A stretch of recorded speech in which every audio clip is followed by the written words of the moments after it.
yoga and lifestyle. So firstly, I want to tell you that how yoga can change our lifestyle, like from asanas, pranayam, and some kriyas are there. So asanas as a preventive measure, everybody in this time, in these days, many people, they are suffering from many diseases like cancer, diabetes, BP, stone, asthma, hypertension, and back pain. Mostly people, they are suffering from these disease. And frankly, I want to tell you that globally, the challenge is to develop new and stronger antibodies. So how we can prevent from these disease? Right now, as you know, we are facing a very big problem, and that is corona. So like this, how we can control and kill these new virus? So yoga can be very useful in this situation. In such circumstances, frankly, I want to tell you that asanas play an important role in preventing the disease. And the aim of asana is to clean the body and fix the internal imbalance. Means from disease, कभी भी हम लोगों को कोई बीमारी होती है dear student, तो उसमें हम लोग जो है ना बहुत सारी चीजों को फेस करते हैं. तो उन चीजों को हम कैसे रिमूव कर सकते हैं, कैसे उनसे जो है ना अपनी बॉडी को हेल्दी रख सकते हैं, कैसे हम अपने आप को फिट रख सकते हैं. तो जरूरी नहीं we have to perform some exercise. By yoga we can perform this all. So there are 84 classic asanas in several texts on yoga which have taught by Lord Shiva. Means अगर हम पुराने time में भी जाते हैं तो कभी आप लोगों ने लॉर्ड जो शिवा होते थे हम लोगों के, कभी उनका अगर नृत्य आप लोगों ने देखा हो तो उस नृत्य में भी बताया जाता है कि लगभग 84 आसन जो है ना उस टाइम पर बनते थे. जैसे आप लोगों ने सुना होगा हम सूर्य नमस्कार करते हैं, तो इन Surya Namaskar if you know there are 12 asanas, 12 आसन जो है ना उसके अंदर इंक्लूड होते हैं. तो बताया जाता है कि पुराने टाइम में जब लॉर्ड शिवा नृत्य करते थे तो उस नृत्य में भी लगभग 84 के करीब जो है ना आसनास की पोजीशंस बनती थी. So asanas as a preventive measure and useful in many ways, and the use are broadly discussed below. अभी हम जो आप लोगों को डिस्कस करेंगे तो ये होता है कि योगा के through how we can change our lifestyle. तो through yoga we can change our lifestyle. First our lifestyle. Lifestyle से मतलब होता है हम लोग जिस कम्युनिटी में रहते हैं, जैसे एटमॉस्फेयर में रहते हैं, जैसे एनवायरनमेंट में हम लोग रहते हैं, तो उसका हमारे ऊपर कुछ ना कुछ इफेक्ट पड़ता है. तो उस लाइफस्टाइल को चेंज करने के लिए जो हम योगा करते हैं, through yoga we can improve our concentration power. Through yoga we can improve our fitness level. Through yoga we can improve our energy level. Through yoga we can improve our health, our poses. Poses means dear students postures. क्या होता है कि हम लोगों को जब हम लोग बचपन में होते हैं या थोड़ा जो है ना अडूर की तरफ चलते हैं तो हम लोगों को बहुत सारी जो है ना पोस्चरल डिफॉर्मिटीज भी हो जाती है. इनका एक चैप्टर आएगा, then we will discuss about these postural deformities. And these postural deformities में बी lordosis, kyphosis, flat foot, bow legs etcetera, round shoulder. तो ये कुछ ऐसी प्रॉब्लम्स होती हैं जो बचपन में हम लोग जिनको फेस कर सकते हैं. तो योगा के थ्रू हम अपना लाइफस्टाइल चेंज कर सकते हैं, हम अपना फिटनेस लेवल भी चेंज कर सकते हैं. Fitness, as you know there are two word, health and fitness. Health means when our body is disease free, that means that is health. But fitness means I want to tell you when we are performing our daily routine work without getting any fatigue, that means we are physically fit. Like we are students and we are studying continuously 6, 7, 8, 10 hours, so that means we are physically fit. If we are unable to sit continuously, to concentrate continuously, that means we are not physically fit. And the next third one is our energy level.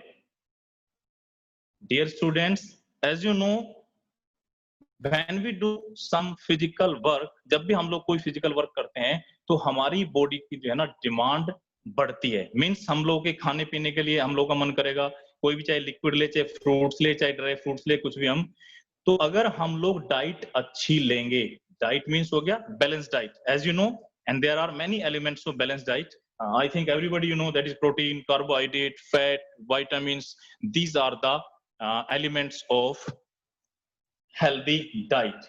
तो जब भी हम लोग healthy diet लेंगे, that means उससे हमारी body का energy level बढ़ेगा, और अगर हमारी बॉडी का एनर्जी लेवल बढ़ेगा तो दैट मीन्स हम ज्यादा देर तक जो है ना वर्कआउट कर पाते हैं. चाहे हम लोग स्टूडेंट्स हैं, चाहे वी आर टीचर्स, कुछ भी हम लोग हैं, उसका जो है ना लेवल हम लोग जो है ना हमारा बढ़ता है. And the next is our health, which I have already discussed. Health means when our body is disease free, means there are no disease in our body. जब भी हमारी बॉडी के अंदर कोई हम लोग को बीमारी नहीं है, कुछ नहीं है, तो that means we are healthy. तो इन बीमारियों से बचने के लिए योगा भी जो है ना एक बड़ा ही इंपॉर्टेंट रोल हमारी लाइफ में निभाता है. And the next will be postures. Postures means जो मैंने भी आप लोगों को बताया, बहुत सारे पोस्चर्स हम लोगों की बॉडी में हम लोग होते हैं, और वो पोस्चरल डिफॉर्मिटीज हम लोगों को हो जाती है. जैसे मैंने अभी आपको बताया, lordosis, kyphosis, flat foot, bow legs, round shoulder. आपने कभी कभी बचपन में देखा होगा स्टूडेंट्स, हम छोटा बच्चा होता है और उसको जो है ना सारा दिन कुछ लेडीज अपनी गोद में रखते हैं. तो गोद में रखने से उनको क्या होता है कि उनकी जो बैकबोन होती है ना, उसमें डिफॉर्मिटीज आना शुरू हो जाती है, वो बेंड होना शुरू हो जाती है. तो वो प्रॉब्लम जो है ना बचपन में हम लोगों को आना शुरू हो जाती है, और वो धीरे धीरे हमारे लिए जो है ना बड़ी प्रॉब्लम हो जाती है. कभी कभी आप लोगों ने देखा होगा फ्लैट फुट जिसको हम बोलते हैं. तो उसमें क्या होता है, हमारा जो पैर का सोल होता है उसमें हमेशा एक आर्क बनी होती है. तो अगर उस पैर में आर्क नहीं है, पूरा फ्लैट फुट हम लोग का ग्राउंड के ऊपर रखा जाता है, तो that means we have flat foot deformity. तो उसको वो भी हम लोग को बचपन में आती है. कभी कभी आप लोगों ने हम देखा होगा, छोटा बच्चा होता है, हम उसको उसकी एज से पहले उसको जबरदस्ती चलाने की कोशिश करते हैं. उस टाइम पर उस बच्चे का जो मसल्स होता है, उसकी जो बोन्स होती हैं, उसके जो जॉइंट्स होते हैं, वो इतने कैपेबल नहीं होते हैं. तो ज्यादा वेट पड़ने के कारण उसकी जो फुट की जो क्या नाम मसल्स होती है, वो ज्यादा वेट होने के कारण जो है ना फ्लैट होना शुरू हो जाती है. तो दैट मीन्स ये प्रॉब्लम हम लोग को बचपन में ही मैक्सिमम ये प्रॉब्लम्स जो है ना आती हैं. आपने कभी कभी देखा होगा, पीछे से हम सारा दिन बच्चे को क्या होते हैं, कभी कभी बेड पे लेटा के रखते हैं, ज्यादा नहीं मतलब उसको उठाते, तो उसके कारण उसका जो सर होता है पीछे की तरफ से बिल्कुल फ्लैट हो जाता है. तो ये कुछ ऐसी प्रॉब्लम्स हैं जो हम लोग को बचपन में आती हैं, और through asanas, through yoga we can remove these problems. Exercise के थ्रू भी हम लोग इनको क्या नाम दूर कर सकते हैं, और बहुत सारे आसन्स भी है. There are many types of asanas by which we can remove these types of problem. And the next is our concentration level.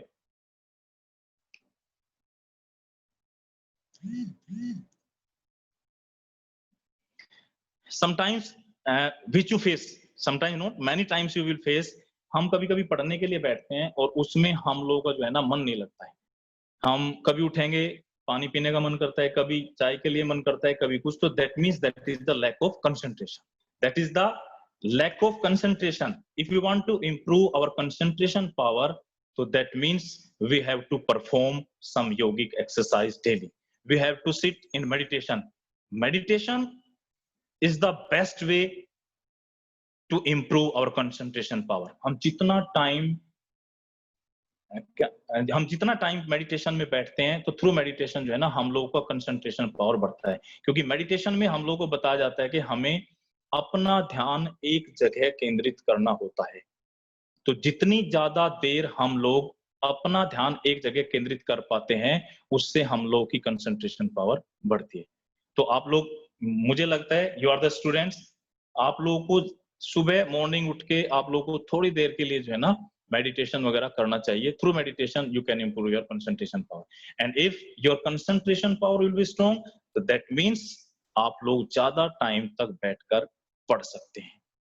तो योगा होता है, योगा के थ्रू हम इन चीजों के अंदर जो है ना इंप्रूव कर सकते हैं। But in this chapter now we will discuss 5 or 6 disease which we are facing in our life and how we can prevent these disease।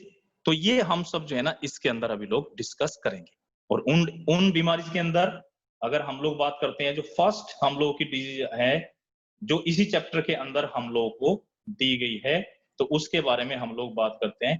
तो फर्स्ट है उसके अंदर obesity. Everybody you know what is obesity. तो उसके बाद एक एक हम लोग डिस्कस करेंगे। अभी फर्स्ट जो हम लोग को आता है वो है ओबेसिटी। सेकंड हम लोग को आता है डायबिटीज।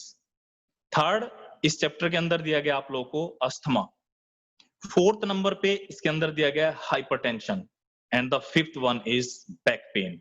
तो these are 5 disease in this chapter and we will discuss about these 5 disease and how we can prevent from these disease by yoga। यही इस चैप्टर के अंदर हम लोगों को दिया गया है। तो फर्स्ट जो इसके अंदर आता है वो है ओबेसिटी। तो first of all I want to tell you that what is obesity.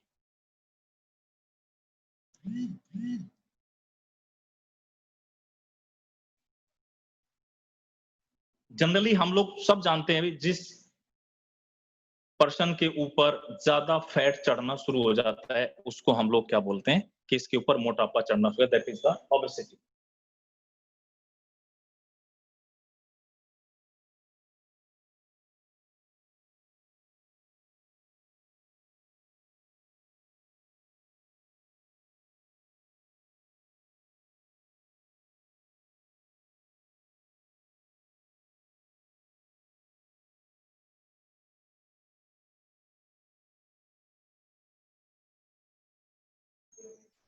या डियर स्टूडेंट, सॉरी थोड़ा प्रॉब्लम हो गया था बीच में, मैम आ गई थी। तो व्हाट इज ओबेसिटी। जनरली हम लोग क्या सोचते हैं कि हम लोगों को जो है ना मोटापा जब चढ़ना शुरू हो जाता है वही हम लोग का ओबेसिटी कहलाता है। रियली जब हम लोग के ऊपर फैट परसेंटेज हम लोग का ज्यादा होना शुरू हो जाता है वही हम लोग का जो है ना मोटापा कहलाता है। Means it is a physical condition in which a person has accumulated so much body fat। यानी जब हमारी बॉडी के ऊपर हमारे लेवल से ज्यादा फैट चढ़ना शुरू हो जाता है वही हम लोगों का ओबेसिटी कहलाता है। That it might have the negative effect on our health, और इसका हमारी बॉडी के ऊपर जो है ना बहुत ही नेगेटिव इफेक्ट जाता है। तो इसके बारे में हम लोग डिस्कस करेंगे कि ये होता क्या है, कैसे इसको हम लोग रिमूव कर सकते हैं योगा के थ्रू। तो by this means I will try to discuss with you, I will tell you कि इसको फर्स्ट ऑफ ऑल हम जानेंगे कैसे कि व्हाट इज ओबेसिटी। तो इसको जानने के लिए इस चैप्टर के अंदर एक हम लोगों का जो है ना फॉर्मूला दिया गया है जिसको बोलते हैं हम BMI। इसका पूरा होता है बॉडी मास इंडेक्स। तो इस इंडेक्स में जो हम लोगों को दिखाया जाता है कि हमारा जो बॉडी BMI है वो किस लेवल पे जाके होगा, तो वो हम जो है ना डिस्कस करेंगे। इसका एक फॉर्मूला होता है BMI इक्वल टू होता है height in KG, sorry height in नहीं wait sorry wait in KG. हमेशा इसके अंदर जब हम मिलेंगे तो हमारा जो वेट होगा वो हमें केजी में लेना है, और हाइट हमारी जो है ना हमेशा मीटर में होगी। हाइट हमें हमेशा मीटर में होगी और हाइट का जो है ना स्क्वायर करना होता है। मींस BMI इक्वल टू होता है weight in KG upon height into height और हाइट स्क्वायर। तो अगर हम मान के चलते हैं आप लोगों का बॉडी वेट 80 केजी है और आपकी हाइट अगर मैं मानता हूं 1.70 मीटर है, तो इसको हम लोग मल्टीप्लाई करेंगे 1.70 मीटर। तो 1.70 इंटू 1.70, तो 80 अपॉन जो भी इसको कैलकुलेशन करके हम लोग का आता है वो टोटल बैठता है 27.68। तो ये हम लोग का जो भी है ना बीएमआई आता है, बीएमआई इक्वल टू होता है 27.68। अब इसकी क्या होता है कि एक इंडेक्स बनाएंगे, इसका जो इंडेक्स है, तो जिस इंडेक्स में जाके 27.68 पड़ेगा तो उसके अंदर तीन कैटेगरी में इसको हम लोग डिवाइड करते हैं। एक होता है जैसे हेल्दी वेट जिसको बोलते हैं, यानी अगर हमारा बॉडी वेट जो है ना सही है। दूसरा होता है ओवरवेट, यानी हमारा वेट हमारी लिमिट से ज्यादा है। और एक होता है ओबेस, यानी हम लोग जो है ना उस लेवल से ज्यादा जा चुके हैं। मेरे पास ये इंडेक्स है, आई विल शो यू। ये एक बॉडी मास इंडेक्स होता है। तो इसमें अगर आप लोगों को दिखा रहा हो ये बीएमआई है, तो ये दे रखा है उन्होंने 19, 20, 21, 23, 24, 5 से ये दे रखा है। इधर हम लोगों की हाइट दी गई है लेफ्ट साइड में, एंड देन ये हम लोगों का वेट दिया गया है। इस टेबल में ये वेट पाउंड्स में है, बट हमको इसको जो है ना कन्वर्ट करना है केजी के अंदर। तो केजी में भी हम इसको लिख सकते हैं। तो ये हाइट है, मान लीजिए हाइट मैंने दी थी आप लोगों को 1.70 मीटर, और वेट था आप लोगों का 80 केजी। तो हमारा जो आया था 27.6 आया था 68। तो हम इसमें चेक कर सकते हैं कि वेयर इज द 27.68। तो दिस विल बी हियर 27 के बाद जो आएगा 27। तो ये जा रहा है बीच वाले इंडेक्स में, और बीच वाला इंडेक्स है ओवरवेट। तो अगर आप लोगों की हाइट 80 केजी, सॉरी आप लोगों का वेट 80 केजी है और आप लोगों की हाइट 1.70 मीटर है, तो दैट मींस आप जो है ना ओवरवेट हैं। तो इसके ऊपर हम लोगों को वर्क करने की जरूरत है कि हम इसको कैसे रिमूव कर सकते हैं। तो for this you have to know that how much calorie we have need in a day. Means you are students and you are working hard, you have need 2000 calorie per day. और हाँ dear student, इसके साथ साथ आप लोगों को ये भी पता होना चाहिए कि जो जो चीजें आज हमने खाई हैं in our breakfast, in our lunch, in our dinner, तो किस चीज से हम लोगों को कितना कैलोरी मिलता है। Means which I have already discussed with you. If you are students and you have need 2000 calorie per day, तो that means जो सुबह से लेके शाम तक हमने खाया, किस चीज से कितना कैलोरी हम लोगों को मिला था। अगर वो कैलोरी हमारा लंच टाइम तक पूरा हो जाता है या लंच टाइम के थोड़ा बाद पूरा हो जाता है, दैट मीन्स उसके बाद हम लोग को वो नहीं लेना है। If you are getting this, मान लीजिए अब 2000 कैलोरी आप लोगों ने लंच तक ले लिया है, उसके बाद भी अगर आप लोगों ने खाया है, you have to know if you have already taken 500 calorie, तो हमने ज्यादा लिया है अगर 500 कैलोरी, तो दैट मींस उसको कैसे हम लोग को बर्न करना है, how we can burn this calorie. तो हम उसके लिए हम लोग को क्या करना होगा, थोड़ा फिजिकल वर्क हम लोग को करना पड़ेगा। और फिजिकल वर्क करने से क्या होता है, इस कैलोरी को हम बर्न कर सकते हैं।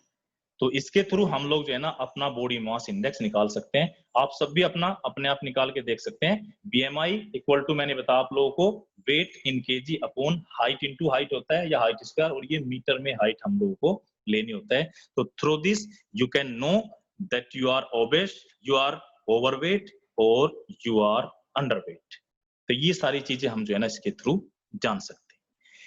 अब नेक्स्ट जो चीज आती है वो होता है कॉजेज ऑफ ओबेसिटी।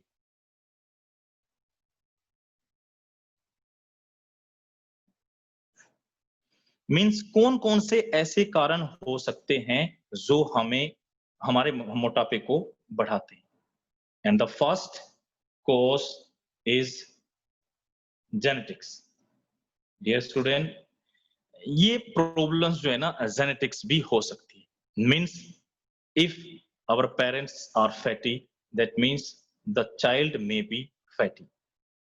कभी कभी आप लोगों ने देखा भी होगा ये चीज, आप लोगों ने अपने कहीं परिवार में, फैमिली में, कहीं आसपास आप लोगों ने ये चीज फील भी की होगी कि जिनके पेरेंट्स थोड़े मोटे होते हैं, मींस मदर फादर, उनके बच्चे भी जो है ना उनके जैसे ही होते हैं। तो ये जेनेटिक्स प्रॉब्लम भी जो है ना हम लोगों को हो सकती है। And the second one is over eating. जो भी मैंने आप लोगों से डिस्कस किया था, कभी भी हम लोगों को, आपने एक कहावत भी सुनी होगी कि हमें हमेशा जीने के लिए खाना है, न कि खाने के लिए जीना है। तो दैट मीन्स जो भी हम लोग खा रहे हैं, हम लोग को पता होना चाहिए कि किस खाने में कितनी कैलोरी है, कितनी हम लोगों को ज़रूरत है। जब भी हमारा कैलोरी का जो लेवल है ज़्यादा चला जाएगा, वो तभी हमारे लिए हार्मफुल होता है। क्योंकि एवरीबॉडी नो जितने हमारे सिस्टम्स हैं बॉडी के अंदर, उनकी भी काम करने की जो है ना एक कैपेसिटी होती है। मान लीजिए हमारी किडनी है, जितना वर्कआउट करती हैं, जितने फूड को वो फ़िल्ट्रेट कर पाती हैं, उसके बाद जो भी खाना बचता है, देखो मैंने अभी आप लोगों से डिस्कस किया था अपनी बैलेंस डाइट के बारे में। डाइट में हम लोग क्या लेते हैं? Protein, fat, carbohydrate, vitamins, minerals, iron, बहुत सारी चीजें होती हैं जिनको हम यूज करते हैं। तो उस डाइट में एक वर्ड आता है फैट, यानी फैट भी हम लोगों की बॉडी के लिए ऐसा नहीं कि इतना हार्मफुल होता है। ज्यादा कोई भी चीज होती है जब भी लिमिट से ज्यादा होती है, तभी हमारी बॉडी के लिए जो है ना वो हार्मफुल होती है। तो हम लोगों को जो है ना फैट भी ज़रूरी होता है हमारी बॉडी के लिए, मीठा भी हमारी बॉडी के लिए ज़रूरी होता है। कभी-कभी आपने सुना होगा कि ज़्यादा मीठा हमारी बॉडी के लिए जो है ना हार्मफुल हो जाता है। हाँ, ज़्यादा हो सकता है लेकिन लिमिट में मीठे की भी हम लोग को जो है ना ज़रूरत होती है। तो उसमें फैट होता है। अब डियर स्टूडेंट जितना हम लोग खाना खाते हैं और खाना खाने के बाद जैसे हमारी किडनी की मैंने बात की, जितना फिल्ट्रेशन की पावर होती है उतना फिल्ट्रेट कर सकती है, लेकिन उस फिल्ट्रेशन के बाद में जितना भी खाना बचता है, वो सारा का सारा कन्वर्ट हो जाता है फैट के अंदर। तो कुछ फैट तो हमने ऑलरेडी लिया था, कुछ फैट हमारा वो उसके अंदर कन्वर्ट हो गया, तो दैट मीन्स हमारी बॉडी के अंदर फैट का लेवल जो है ना धीरे-धीरे करके बढ़ना शुरू हो जाता है। तो इसीलिए हम लोगों को कभी भी ओवर ईटिंग नहीं करना चाहिए। And the third one is frequency of eating. हम लोग फैमिली में होते हैं एंड स्टूडेंट्स आप लोगों ने देखा होगा, अगर हम देखा जाए हम लोग के खाने का 3 टाइम हम लोग हो जाता है, ब्रेकफास्ट, लंच, डिनर। उनके बीच में 3 हम लोगों के स्नैक्स भी होते हैं, आप लोगों ने सुने ही होंगे। तो उन स्नैक्स और इस फूड के अलावा भी कुछ लोग हम ऐसे होते हैं, घर में इधर घुसे इधर ये खा लिया, इधर से घुसे इधर ये खा लिया, बाहर से कुछ आ गया वो खा लिया। तो फ्रीक्वेंसी ऑफ ईटिंग का मतलब होता है कि हम जो हमने बोला था कि हमें ब्रेकफास्ट, लंच और डिनर 3 टाइम हम लोग खाना लेते हैं, तो वो ना करके हम लोग 5, 6, 7 टाइम्स जो है ना कंटीन्यूअसली कभी कुछ ये खाते हैं, तो that means that is the frequency of eating. तो कभी भी हम लोग को अपनी फ्रीक्वेंसी चेंज नहीं करनी चाहिए। जितना ज़्यादा बार हम खाना खाएँगे, खाने के साथ में हम लोग क्या करते हैं मोस्टली लिक्विड पानी वगैरह भी हम लोग लेने की कोशिश करते हैं, तो वो हमारी बॉडी के लिए जो है ना हार्मफुल हो सकता है। तो कभी भी हम लोगों को अपने खाने के टाइम है, उन्हीं टाइम के अकॉर्डिंग जो है ना हम लोगों को खाना खाना चाहिए। And the next one physical inactivity means हम लोगों को अपना फिजिकल वर्क भी जो है ना ज़रूर करना चाहिए।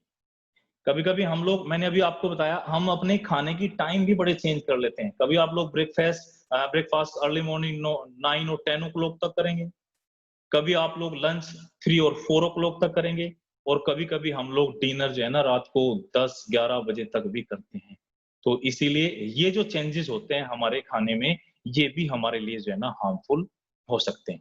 बहुत सारे ऐसे इंटरव्यूज़ हैं, बहुत अच्छे-अच्छे लोगों के अगर आप लोग देखेंगे, तो उन लोगों ने खाने का टाइम किस तरीके का खाना मीन्स कौन-सा खाना और कितना खाना, ये 3 चीज़ें हमारे लिए बड़ी इम्पोर्टेंट होती हैं। खाना कितने बजे खाना है, कौन-सा खाना है और कितनी बार खाना है, ये हम लोगों के लिए जो है ना बड़ा इम्पोर्टेंट होता है। तो कभी भी हम लोगों को जैसे मैंने अभी आप लोगों को बताया अगर हमने कुछ कैलोरी ज़्यादा ले लिया है, तो दैट मीन्स हम उस कैलोरी को जो है ना बर्न करने के लिए कुछ फिजिकल एक्सरसाइज कर सकते हैं। और dear student this physical exercise should be continue. Sometimes हम लोग क्या करते हैं 2 दिन कर लिया, 4 दिन नहीं करेंगे, फिर 2 दिन कर लिया, फिर 4 दिन नहीं कर पाएँगे, फिर 2 ऐसे करके हम लोग जो है ना बीच में गैप देते रहते हैं, तो ये गैप हम लोगों का नहीं होना चाहिए। बिकॉज़ इन फिजिकल एजुकेशन हम लोगों को बताया जाता है कि daily if you are performing daily I think 30 to 40 minutes if you are performing some exercise तो that is very useful for our health.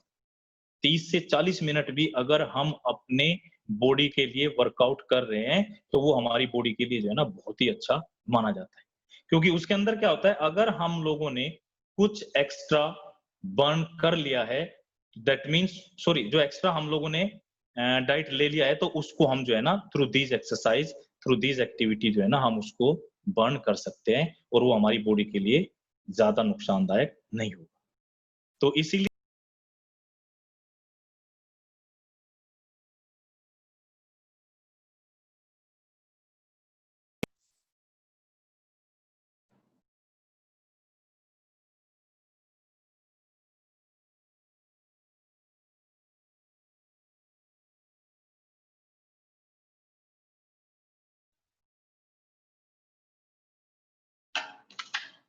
तो ये चीजें हम लोगों ने आज डिस्कस की है बेटा।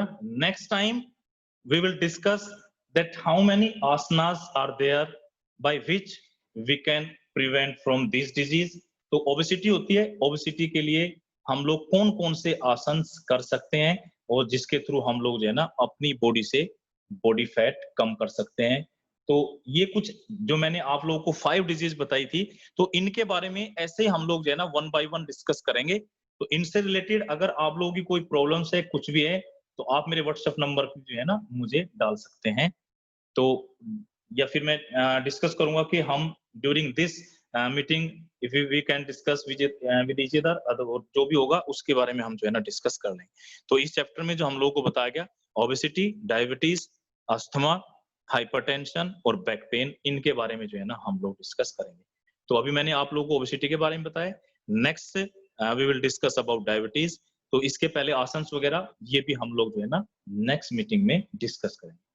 तो today this meeting is clear, so thank you everybody.